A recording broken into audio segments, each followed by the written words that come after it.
Bonjour à tous, on se retrouve pour une petite position de finale. Dans laquelle avec les blancs, on n'a que le fou, hein, donc on peut plus gagner. Par contre, on peut essayer d'arrêter les pions noirs qui sont passés. Même s'ils sont doublés, ils sont quand même dangereux, puisque le pion noir ici menace d'aller à dame en deux coups, hein, et il faut absolument évidemment contrôler la case devant le pion. Donc avec le fou. Donc deux options pour contrôler cette case avec le fou, puisque le roi est trop loin, hein, évidemment. Donc soit en C4, soit en B1. On va vite s'apercevoir qu'il va falloir aller en C4. Pourquoi? Parce que si le fou vient en B1, il va se faire attaquer très rapidement par le roi noir, qui est assez proche finalement, enfin bon, en tout cas plus proche des pions noirs que le roi blanc. Donc vérifions, si on met le fou en B1, lui il lui faut 4 coups pour aller attaquer le fou.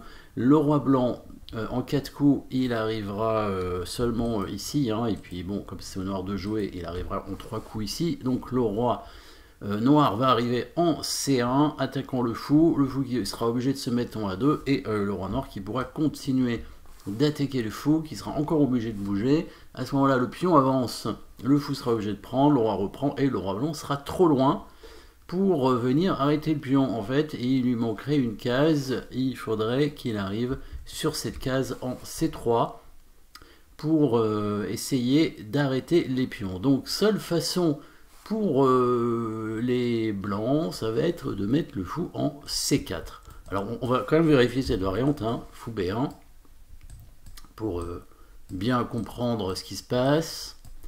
Roi D2, roi E5, voilà, le roi vient en C1 attaquant le fou est obligé de rester à la défense du pion, le roi attaque à nouveau le fou, le roi blanc là ne peut pas intervenir parce que sinon le fou est perdu, et là il y aurait deux pions, hein, il resterait deux pions, on ne peut pas les arrêter, hein, le roi blanc n'arrive pas à bloquer le roi noir, voilà, le roi noir vient ici, et le pion ici va à dame, le pion A3 va aller à dame, donc si le fou bouge maintenant, le pion avance, le fou prend, obligé, et le roi est trop loin. En fait, si c'était au blanc de jouer, les blancs feraient nul en jouant le coup roi C3. Sauf qu'évidemment, c'est au nord de jouer, et donc c'est perdu.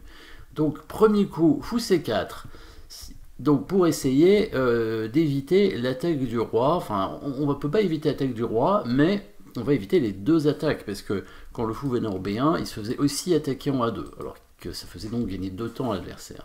Fou C4, le fou va quand même se faire attaquer par le roi noir, et les noirs sont malins, et ça c'est connu, le roi va attaquer le fou, mais maintenant sur la case en D4. Et comme il est malin, il va en plus bloquer l'arrivée du roi blanc. Donc pour aller sur la case D4, il va se mettre en F6, et ça c'est le joli coup, hein. Le roi blanc du coup ne peut pas venir en G7, et le roi noir va arriver ici en E5 et en D4. Donc si le roi blanc se décale en H7, ben là il va perdre un temps précieux, et il arrivera trop tard, hein. Donc le fou va être obligé de bouger.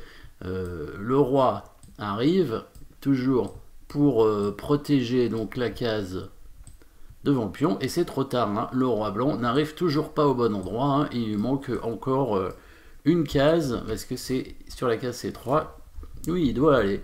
Donc en fait, dans la position où le roi noir se met en F6, eh ben, on ne joue pas le roi, puisque le roi noir va attaquer le fou, et ben on anticipe son attaque et on enlève d'abord le fou, et après seulement on jouera le roi.